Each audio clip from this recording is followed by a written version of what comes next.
요즘 다양한 매체들을 보면서 참 우리나라 국민으로서 되게 자부심이 느껴지는 일들이 많이 있습니다. 처음에는 뭐 드라마였고, 그리고 아이돌이었던 K 문화, 뭐 이런 것들이 이제 돌풍을 여러 분야에서 많이 일으키게 됩니다. 이제 K가 붙으면 다 좋다는 인식이 생기지 않았나 그런 생각도 듭니다. 우리가 먹고 있는 음식들, 뭐 K푸드라고 하면서 건강에 좋다는 인식이 늘어나면서 예전에 우리나라 하면 뭐 불고기 이랬는데 굉장히 다양한 음식들을 외국 사람들이 좋아하면서 먹는 걸 보면 참 신기하기도 합니다. 과거에는 그냥 아이돌들, 뭐 가수들이 유행을 하고 그 사람들이 인기가 많았다면 이제는 그것을 넘어서서 이제 애니메이션, 드라마, 영화, 이 문화에 대해서 외국 사람들이 세계적으로 좋아하는 것을 보면서 아마 성도님들도 자부심을 느끼지 않나 생각을 합니다. 저는 이런 우리나라의 문화나 이런 일들이 왜 이렇게 되었을까? 물론 지금 잘 하고 있으니까 세상 사람들이 좋아한다라고 생각할 수 있지만 저는 아주 근원적으로 우리가 이렇게 될 수 있었던 이유가 무엇일까를 생각해 봅니다. 저는 그것이 바로 우리나라가 가지고 있는 아주 각박한 환경 때문이 아니었나 생각을 합니다. 우리나라는 농사를 지을 수 있는 땅이 그렇게 많지가 않습니다. 국토의 대부분 한 70% 정도가 산지로 되어 있습니다. 저희도 마을에 보면 우리 마을 중심으로 보시면 둘러보면 다 산이 있습니다. 우리나라 어디를 가도 산이 없는 곳을 찾아볼 수가 없습니다. 산이 많다는 것은 농경지, 그러니까 농사를 지을 수 있는 땅이 적다는 것이고 과거부터도 식량이 참 부족했었습니다.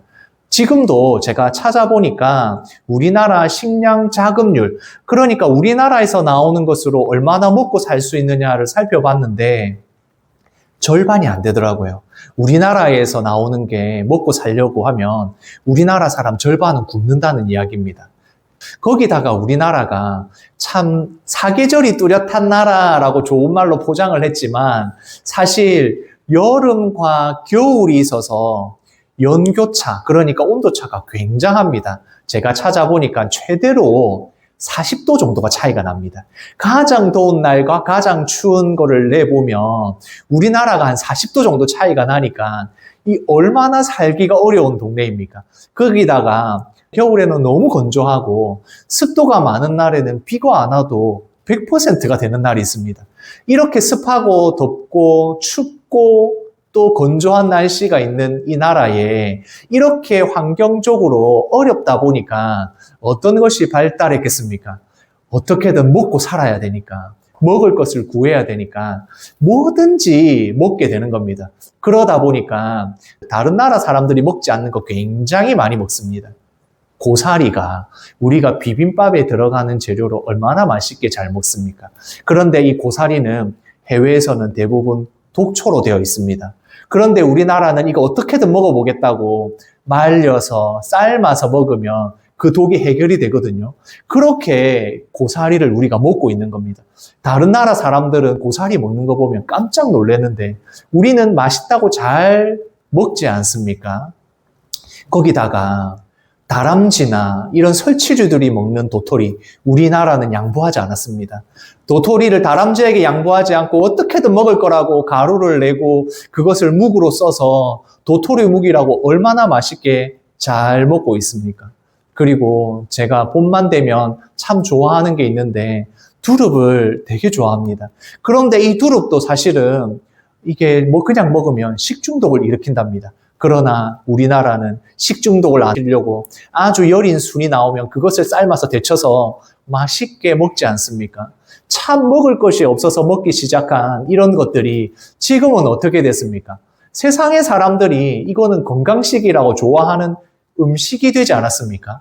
다양한 식재료, 그것도 건강에 좋은 음식이 우리가 먹을 것이 없었던 그 시대부터 시작된 우리 선조들의 지혜가 여기에서 나왔다는 것입니다.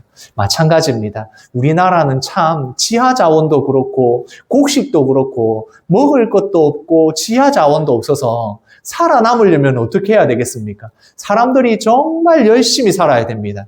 그래서 우리나라 사람들이 성실하게 근면하게 살 수밖에 없었고, 거기다가 우리가 할 수 있는 것들을 해야 되니까 경쟁이 너무 치열한 겁니다.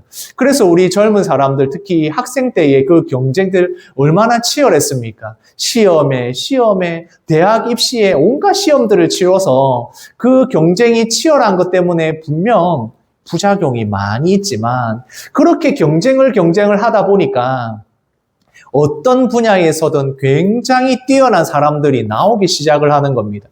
그것이 지금 온 세계에 K문화, K돌풍이 일어나는 이유가 바로 여기에 있었다. 저는 이렇게 보는 것입니다. 그러니까 우리나라가 지금까지 했던 것으로 꽃을 피운 것은 우리나라가 어렵고 힘들고 각박하고 부족했기 때문에 그렇다. 저는 이렇게 생각을 하는 겁니다. 한번 같이 읽어 보시겠습니까? 결핍과 위기는 새로운 기회가 될 수 있다. 결핍과 위기, 그 어려움들이 사실은 그때는 우리가 이겨내기 위해서 어쩔 수 없이 했던 그 많은 일들이 지혜로운 일들이 되었고, 지금에는 오히려 사람들이, 세상에 많은 사람들이 대단하고 좋다고 보는 음식에, 그리고 문화에 지금 살아가는 우리나라가 되었다는 것입니다. 개인적으로도 마찬가지입니다. 스스로에게 부족하고 결핍하고 어려운 일들, 위기가 있었다면 사실 그것을 잘 극복하고 나면 오히려 그것이 나에게 득이 되고, 그리고 나를 새롭게 발전시켜 나가는 기회가 될 수 있습니다. 그래서 내가 지금 부족한 게 있다, 내가 결핍된 게 있으면 그것을 아마 잘 보완해 보시면 우리의 삶이 새로운 기회로 가는 상황이 된다는 것입니다. 오늘 성경의 말씀에서도 마찬가지입니다. 사사기의 말씀을 우리가 계속 살펴보고 있지만, 사사기의 말씀을 보면 이건 정말 큰 위기고 결핍의 상황들이 있습니다. 하나님을 떠난 위기, 그리고 하나님을 떠난 그 위기를 맞이하는 사사기에 이 많은 이스라엘 백성들의 어려움들이 있습니다. 그것을 어떻게 해결하느냐가 중요한 것입니다. 이스라엘의 지금 결핍과 위기가 무엇입니까? 이스라엘에는 왕이 없다는 것입니다. 분명 하나님이 이 이스라엘의 왕이신데 하나님의 말씀을 지키지 않으니까, 하나님의 법을 떠나 있으니까 그들에게는 왕이 없는 것입니다. 단순히 하나님을 섬기지 않는다, 하나님을 따르지 않는다가 아니라 아예 법과 질서가 무너지게 됩니다. 그 당시 시대에 왕이 없다는 것은 나라가 존재할 수가 없는 것입니다. 다른 말로 이야기하면 법과 질서가 없는 혼돈의 세계다라고 말씀드릴 수 있는 겁니다. 그러다 보니까 자기들이 마음대로, 이스라엘 백성 스스로가 마음대로 규칙을 세우고 법을 만들고 자기들이 하는 말이 맞다라고 주장하기 시작을 하는 겁니다. 그러면서 문제들이 생깁니다. 어떤 문제가 생깁니까? 내 말이 맞다, 내 말이 맞다 하면 서로 싸우게 되면 결국엔 누가 이기겠습니까? 규칙이 없고 질서가 없으면, 법이 없으면 누가 이기겠습니까? 힘이 센 사람이 이기게 되는 겁니다.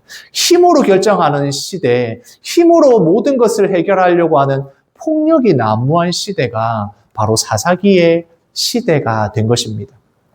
하나님이 왕으로 계시지 않으니까 이제 스스로가 자신들이 왕으로 살아가는 세상이 된 것입니다.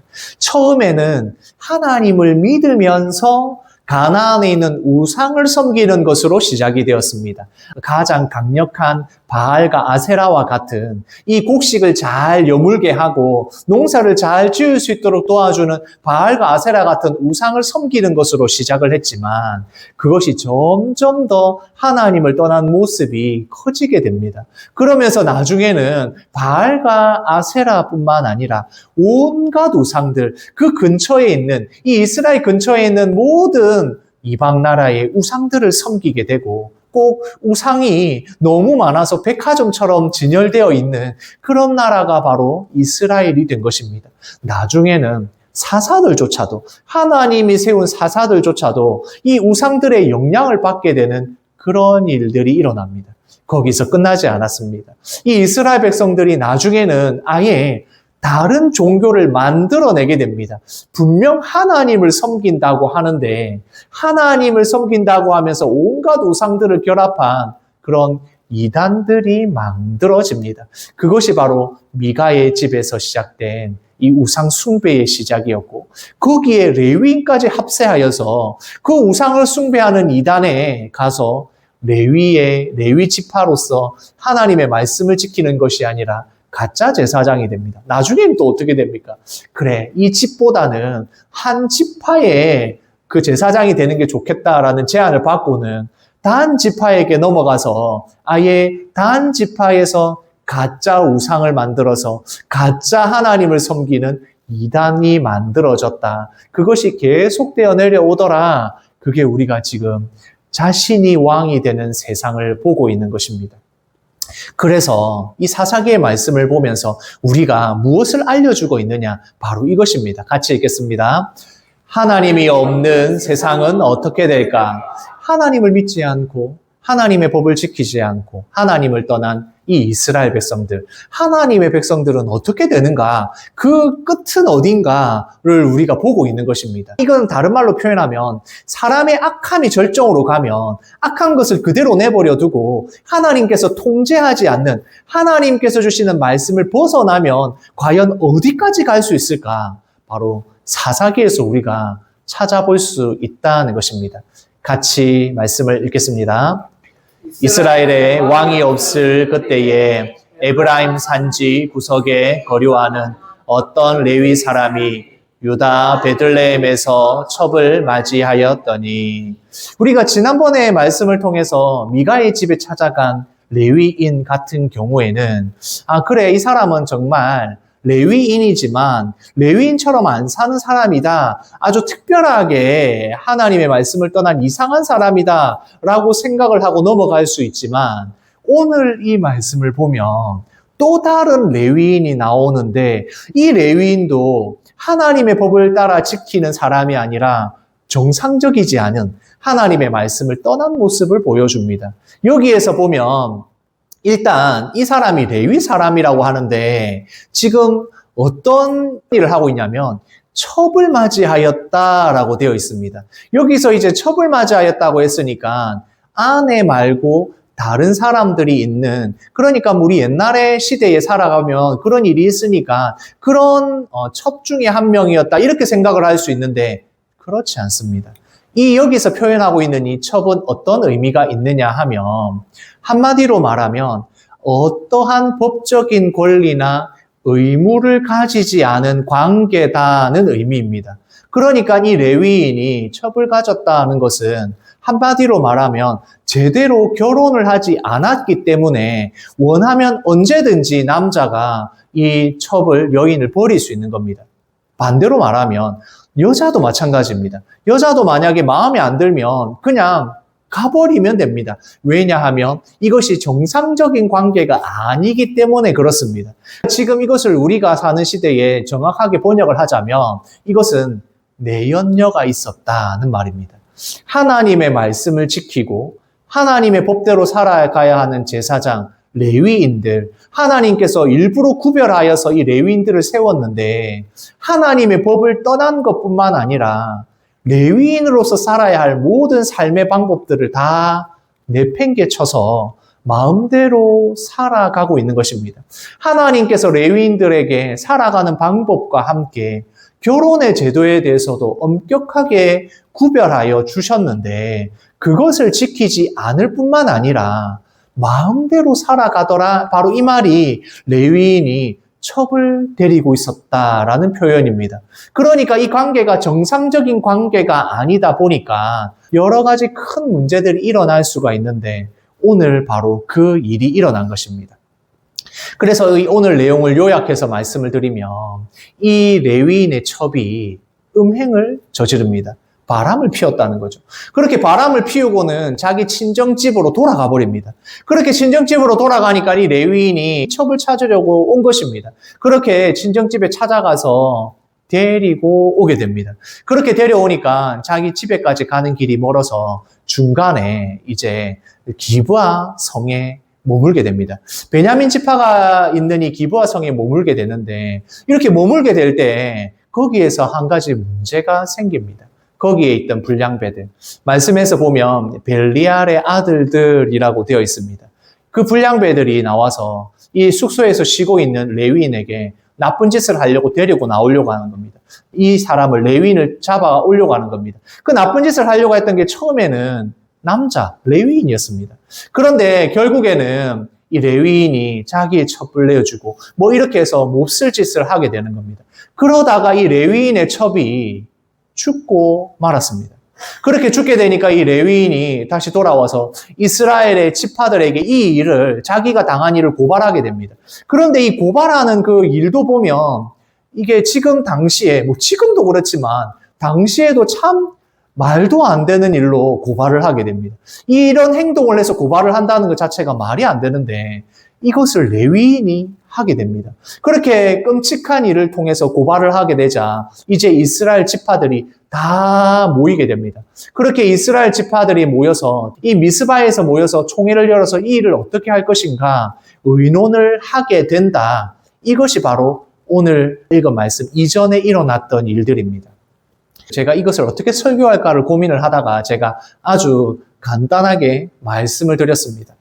이것을 쭉 읽어보시면 알겠지만 성도님들 아마 그렇게 느끼실 겁니다. 아니, 성경인데 하나님의 말씀인데 어떻게 이런 내용들이 자세하게 이렇게 기록이 되었을까? 이런 우리가 TV에서도 한밤중에나 할 것 같은 이런 이야기들을 왜 성경에서 이렇게 자세하게 기록을 했을까? 그렇게 생각을 해 보시지 않습니까?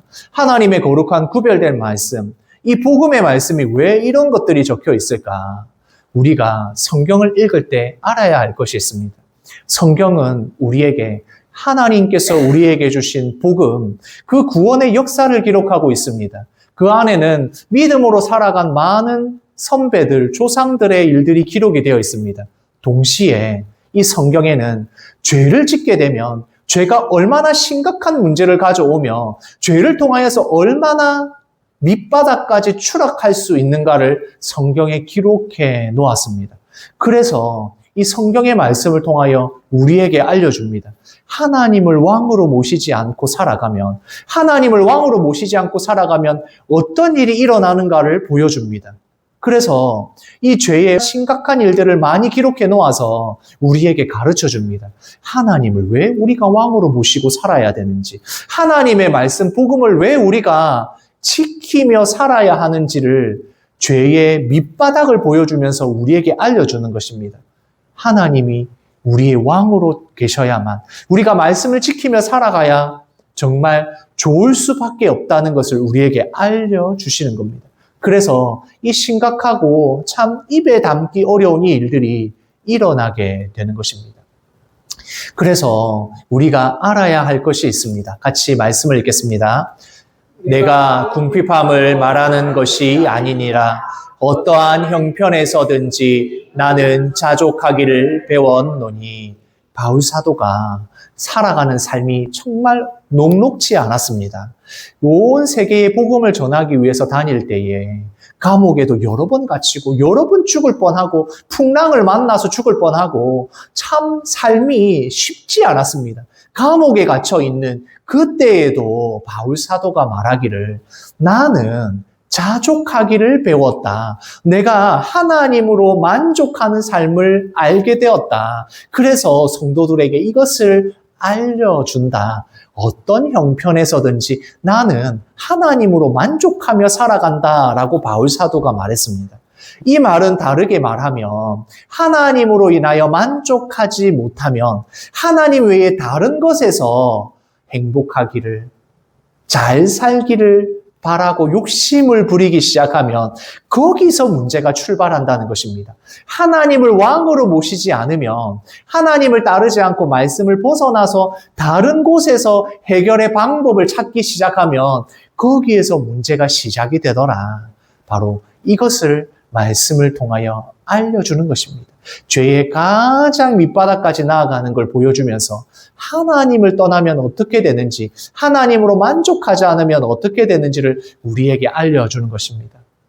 우리가 몸에 안 좋은 음식 너무 잘 알고 있지 않습니까?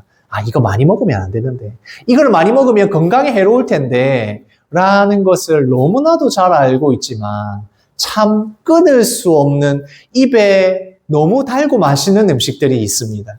그런 음식들을 우리가 잘 절제하면 건강을 유지할 수 있는데 그렇지 않으면 이 음식들이 우리 건강을 해칠 수 있습니다. 그러나 한번 먹어보면 어떻습니까? 너무 달콤하고 맛있지 않습니까? 이것을 끊는다는 것, 이것을 줄인다는 게 참 쉽지가 않은 것입니다. 우리는 영적으로 보았을 때 어린아이와 마찬가지입니다. 이 모든 우리 영대교회 성도님들, 음식은 잘 절제할 수 있을지 모르겠지만 영적으로는 모두가 어린아이입니다. 이것은 나쁜 의미의 어린아이입니다. 내가 좋아하면 그것을 끝까지 계속해서 하고 싶어 하는, 내가 몸에 좋은지 나쁜지도 모르고 계속해서 하는 어린아이와 같습니다. 그래서 하나님께서 우리를 절제하시지 않으면, 하나님의 이 통제와 말씀에 따르지 않으면 얼마든지 나빠지는 것을 계속해서 할 수 있다는 것입니다. 어디까지요? 아주 밑바닥까지요. 내버려두면 우리가 절제할 수 있는 상황이 아니라 계속해서 죄의 그 깊은 단계로 나아가게 됩니다. 엄마가, 부모님이 이거 먹으면 이빨 썩어 라고 하면 아이가 어떻게 합니까? 네, 어머니 말씀이 맞습니다. 건강에 나쁘죠. 제가 이것을 절제하겠습니다. 그러기보다는 아이가 어떻게 합니까? 입을 삐쭉삐쭉 내밀면서 좀 심하면 울면서 나 이거 먹을 거라고 떼를 쓰지 않습니까? 우리의 상황이 그렇다는 것이고 이스라엘 백성들의 상황이 그렇다는 것입니다. 영적으로 어린아이 같을 때 우리는 온전히 하나님을 의존하고 의지하지 않으면 언제든지 달콤한 아이스크림과 사탕과 빵을 먹으며 건강을 잃어버릴 수 있는 어린아이와 같다는 것입니다.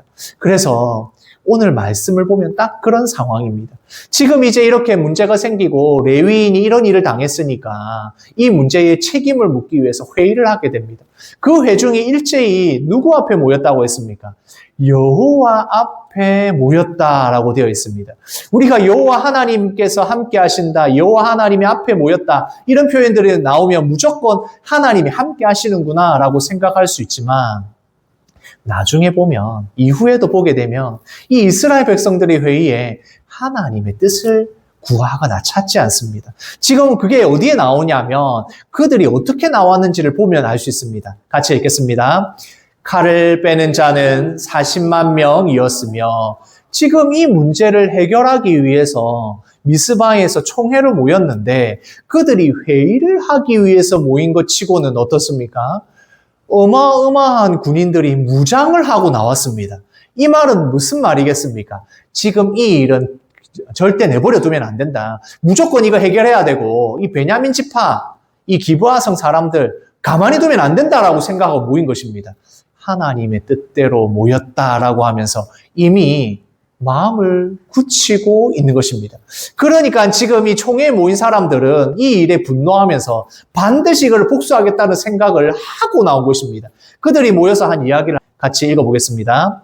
모든 백성이 일제히 일어나 이르되 우리가 한 사람도 자기 장막으로 돌아가지 말며 한 사람도 자기 집으로 돌아가지 말고 이 일을 해결할 때까지 우리는 전부 집에 못 돌아간다 라고 이야기를 하면서 무장을 한 40만 명이 모였다는 것입니다. 이 말은 반드시 이 일에 대해서 책임을 묻겠다. 이걸 전쟁을 통해서라도 해결하겠다라고 마음을 먹고 있는 겁니다. 그런데 여호와 하나님 앞에서 모였다라고 이야기합니다. 여호와 하나님의 음성을 듣기 위하여, 여호와 하나님의 뜻을 묻기 위하여 모였다가 아니라 여호와 하나님 앞에 모였다는 말은 해놓고 그들이 이미 싸우기로, 전쟁을 하기로 작정을 했다는 것입니다. 그래서 이제 총회로 모여서 이 사람들에게 책임을 묻기 위해 묻습니다. 기브아에 있는 이 불량배들을 넘겨라. 이 벨리알의 아들들을 넘겨서 이 일에 책임을 묻겠다라고 베냐민 지파에 이야기를 하는 겁니다. 그러면 베냐민 지파 사람들이 지금 이 말을 들어야 되는데 그렇지 않습니다. 우리 싫어. 우리 안 줄 거야. 불량배들 내놓을 수 없어. 라고 이야기를 하는 겁니다. 그러니까 어떻게 되겠습니까? 그러면 전쟁이다. 이렇게 이야기가 된 것입니다. 여기서 보면 먼저 이스라엘 총회로 모인 사람들은 하나님의 뜻에 대해서 관심이 없습니다.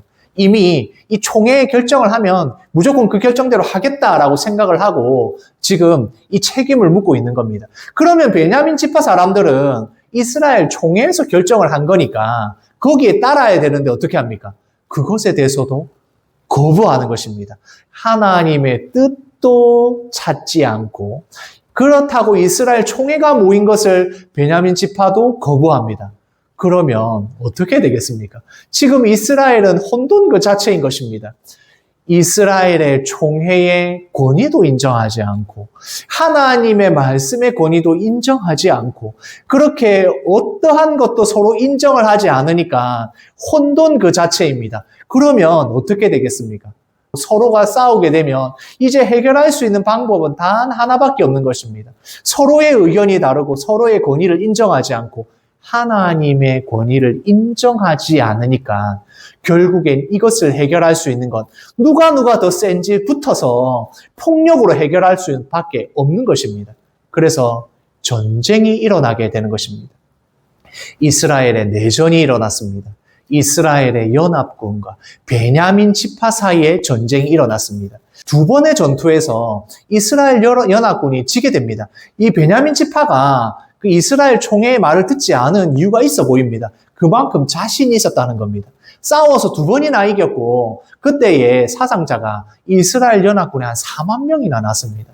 그리고 세 번째 전투를 하게 되는데 그때 전투에서 베냐민 지파가 아예 전멸을 하게 됩니다.